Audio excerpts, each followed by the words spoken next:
Hey Michelle, how are you? Thanks so much for joining us today. Absolutely. How are you today? I'm good. I'm excited to talk to you. Okay, so I'm going to introduce you real quick because we're on our live Facebook chat. So everyone, I'm here with the February Book of the Month author, Michelle Cummings, and she wrote the book, The Real Sisters.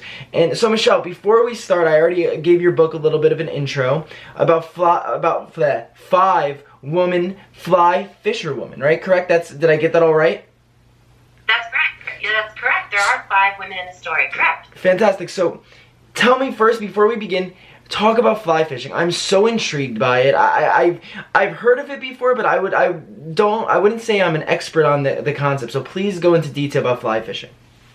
Yeah, so fly fishing is different than what traditional fishing is with spin casting and what most people probably relate to fishing as. Yeah.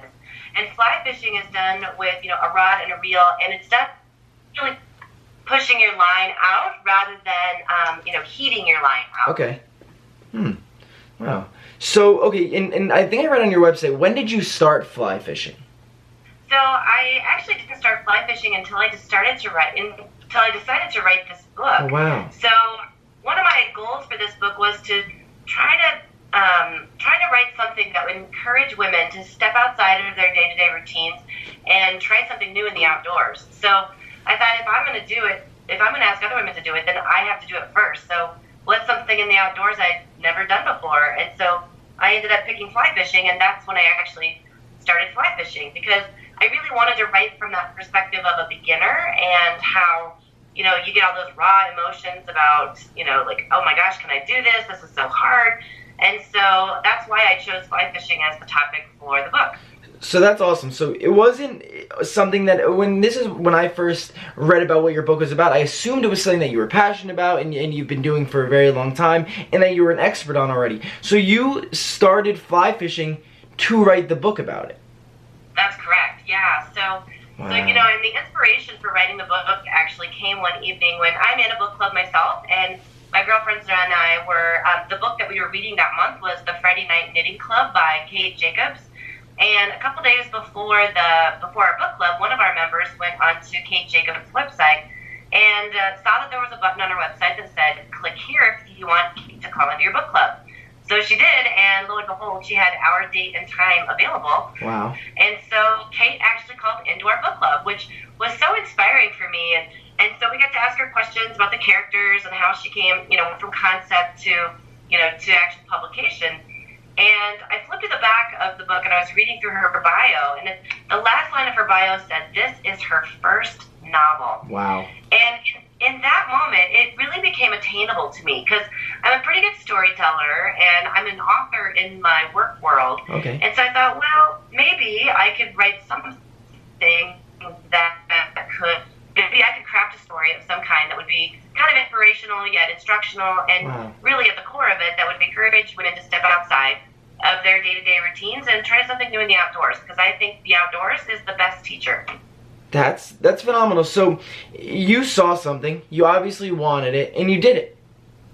Yeah. Yeah, it did take 7 years to actually get it done, though. I started writing in 2010. That's when I decided I wanted to write a novel, and then it took me a little while to get into it, and then when I actually took my first fly fishing class, that was in 2010. And really it just started to flow from there. The characters, my husband and I, we sat down at dinner one night, and whenever I have something in my head that I want to get out, that like this, I wanted to write a novel, but I didn't know what it was about, and I didn't know why, all that.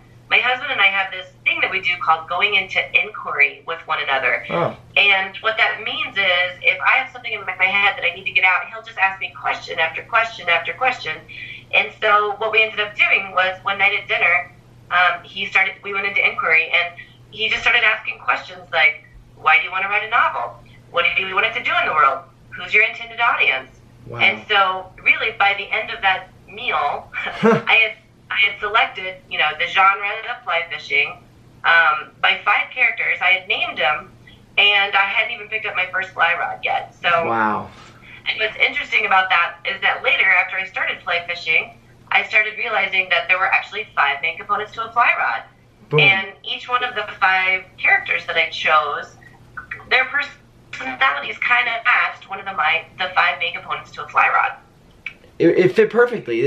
You couldn't have had a better match for your book. And I also, with the authors we've spoken to, I feel like it's extremely important for the person writing the book to have at least one person or a group of people that truly support them. And I feel like your relationship with your husband was absolutely perfect. And without someone like that, I'm sure it would have been a lot more difficult to really write the book. So talk about your relationship with your husband and how supportive he was throughout this whole process. Yeah, he's never been anything but supportive. We have a really great relationship, and we're both self-employed, and so we really give each other that space and that room to kind of pursue our dreams and do what we want. And he was very instrumental because, in allowing me the time, because we have kids as well. Of course. So there were times that I would take off for an entire week and just go to the river, and I would write and fish and. Because you have to go fishing to do a little recon. Of course.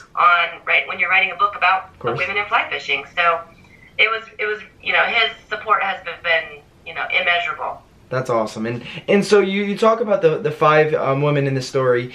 In today's day and age, I feel like it's more important than ever that we have these stories and these books about strong, independent female characters. Was that important to you when you were writing this book? Absolutely. So yeah, the five characters, if I could just share a little bit about them. Of course. There's one character, Rose is the rod of the group, or the fly fishing rod, or kind of metaphorically. And Rose she's an older character in the book. She's widowed. She's probably in her late 60s. Okay. And she's the support system of the group, much like what the rod is for all the other working components of a fly fishing outfit. And so she's got a cabin on the Arkansas River that the girls retreat to, and really everybody looks up to Rose, and she's that older, feisty character in the book that everybody just wants to be your grandma, and everyone looks up to her. And then Sophie is the reel, and the fly fishing reel, houses the fly line, and that's what helps you, reel in a fish. And really the purpose of the reel on a fly fishing rod is to take care of the needs of the line and keep that in place. And that's what Sophie does. Sophie is really good at taking care of other people's needs and not necessarily her own, which is metaphorically, that's what the reel does for the fly line on the fly fishing outfit as well. So, and the fly line is Amanda. Amanda is a younger character in our book. She is in her early 20s. She's married. Her husband's deployed. She's got 2 young kids at home. And fly fishing line is not what you think of. Traditional fly fishing line is that invisible, clear line, and fly fishing line is a little bit different. It has a very bright exterior, kind of a plastic-coated exterior, and then on the inside is what you don't see, but it's got a strong braided core. Okay. And that's who Amanda is. Amanda is very bright on the outside, and beautiful on the outside, but to her core, she is very strong and braided, and she has a lot of challenges in her young life, and she handles them with strength and grace. Wow. So, and then Veronica is the leader, and the leader is what you think of as traditional fly fishing line, that nearly invisible line that you connect your fly to. And Veronica's kind of a leader in her real world. She's the alpha female of the group. She's an African American. She's a corporate executive. Wow. And she really does help make connections between Amanda, the fly line, and Melody, the fly. And so the fly in the book is Melody, and she's our most colorful character. And Melody is tatted and barbed and rough around the edges. She swears a lot, and she's kind of new to the group. The other 4 girls know each other at the beginning. And then Melody kind of accidentally falls into the group by accident. That's amazing. Wow. So these characters, obviously, they're all so different. And I feel like anyone reading it could find themselves a little bit in each of the characters. Now, when you were writing them, do you think you put a little bit of yourself in each character? Or is there one that you identify with the most? Yeah, people that know me well think that I'm probably a cross between Sophie and Veronica. But for me, I definitely write from experience. And so there's some of my own personal experiences and stories in each one of the characters. They're like your, even obviously some of them are older than you, but they're like your kids, right? Because you're creating these characters, and then you're creating this world, and other people are reading this world and getting to know and love these characters. How is that when people tell you how much they're in love with this world that you created? Yeah, it's really fun to interact with readers because so many people will tell me, how they connected with some of them. And I'm a member of a couple of fly fishing clubs now and groups, and there's a couple of people that have read the book that have said, oh my gosh, I could have picked one woman that I know in my personal life that matched the characteristics and personalities of all 5 women in the book. And that's really what I wanted to do through the characters, is to put enough characters out there with different, ethnicities and diversities and whatnot, to where you'd be able to relate with one or more of the characters as you read the book. And that's a very tough thing, I feel like, to do as an author, where you make your characters all different enough, but all relatable, where you could at least, everyone could see something in them. And it feels like you've given each one such a specific personality that each one kind of stands out on their own. And every person reading it can kind of find something in each of the characters and say, you know what, I see that in me, or I see that in my mom, I see that in my sister, my brother acts like that. So I think that's something that's extremely important as an author, and I feel like you did that really well.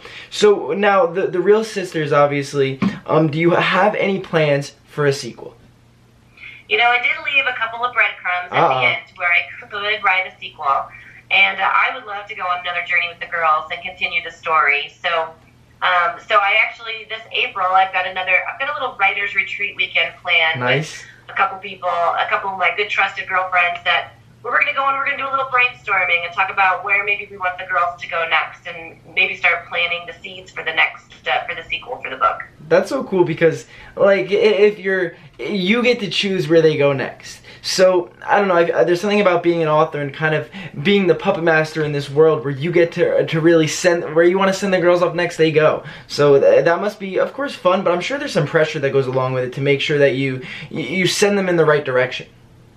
Yeah, absolutely. It's very funny because, because I did create all 5 of these characters, it's so interesting when somebody will throw in an opinion about one of them. Like, well, what if Rose did this? I'm like, oh, I don't think Rose would do Not that. today. So it's very funny how attached I am to them, as well as how, I feel like they would be one way or another, or not. No, of course, and you spend so much time with these characters, right? You writing them and brainstorming about them. So, as fictional as they are when you're reading the book, they're almost real to you because you've created them, you've given them a home. So I completely understand why at the end of the day, it has to be your vision. People could offer input, and they could probably help you lead them in a specific direction, especially your husband, your sons, your friends, people you're close with. But at the end of the day, Michelle Cummings is the one who has to really push them in the right direction. That's right, absolutely. In fact, there were several people that kind of thought about, giving me suggestions on how I could have tweaked or changed the end of the Real Sisters. And, in the end, it's my decision and what I wanted them to do, and I'm really pleased with how the story turned out. Exactly. No, you're the one who has to feel good about it, You're, at the end of the day, I'm assuming when you're writing a book, because I'm not an author, but you have to really be pleased with the outcome. So as long as you're pleased with the outcome, I think everything else is just icing on the cake. I would agree 100%. Awesome. So Michelle, you have to keep us updated with the sequel. I know people watching are going to be very excited for it. I'm so excited for the sequel, and I'd love if and when that happens, and I'm assuming it will. We'd love to have you back on the show. You were an absolute pleasure to talk to, and I'm glad I learned something about fly fishing today. Absolutely. Thanks so much for calling. No problem at all. And everyone can find you on social media, and your website is therealsisters.com, correct? That's correct. Okay, awesome. And we'll link all of Michelle's social medias, and we'll link The Real Sisters, so everyone go check that out. Michelle, thank you so much for talking, and I hope to talk to you soon. Thank you. No problem. Bye. Have a good one. Bye. Alright, guys, there you have it. So, 14 minutes, 11 seconds. We actually kept an interview under 15 minutes. But Michelle was an absolute joy to talk to. But the cool thing about Michelle, like I mentioned this when we first started, is usually authors are passionate what they write about because they know so much about it. She took a subject that she wasn't too familiar on. She wanted to get out of her comfort zone, like I'm telling everyone all the time on OBC and the videos I make, and she did it. But guys, go check out The Real Sisters. Michelle's an absolute joy to talk to. You'll probably learn something from one of these 5 characters. I know I did just by talking about them, so go watch it, check it out.